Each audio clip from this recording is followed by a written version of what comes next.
Ladies and gentlemen, we have been shot with some sad news regarding Resident Evil 9 Requiem. So just today, Capcom had a little showcase for RE9 in which they talked about the game and showcased some gameplay. We were initially hoping and were rumored that Leon S. Kennedy would be a main protagonist in Resident Evil 9.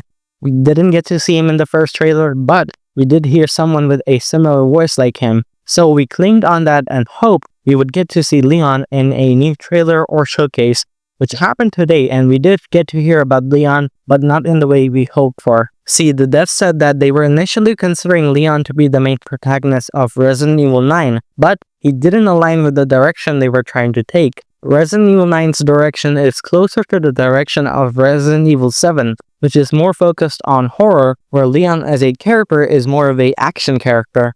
He is more of a fearless and powerful character, which fits in an action game like Resident Evil 4, and not a horror game like Resident Evil 7. Some can make the argument that Leon was literally in a horror game called Resident Evil 2, but Leon as a character has changed drastically since then. Most of the portrayals of Leon after Resident Evil 2 have basically focused on action, not to mention the fact that Resident Evil 9 takes place 30 years after the events of Raccoon City, which would make Leon in his early 50s in Resident Evil 9. But all of these factors do not exactly mean that Leon wouldn't be in Resident Evil 9, from the very fact that they even talked about him at this showcase, which doesn't make sense. They could have just not talked about him and nothing would have happened, but they did talk about him. It is possible that they were trying to tease us and trick us, kind of like how they tricked us at Summer Game Fest with the reveal, so we cannot trust these guys. Not to also mention that we literally heard someone with a similar voice like Leon in the first trailer.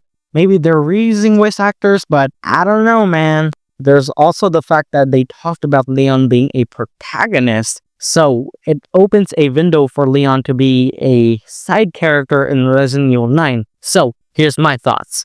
Leon is going to be a side character like Chris from Resident Evil 7. He's going to be in the game, but not as a playable protagonist. Well, that's it for today, guys. Hope you guys found this video interesting. If you did, consider subscribing. So I'll see you in the next video. Thank you for watching, and goodbye.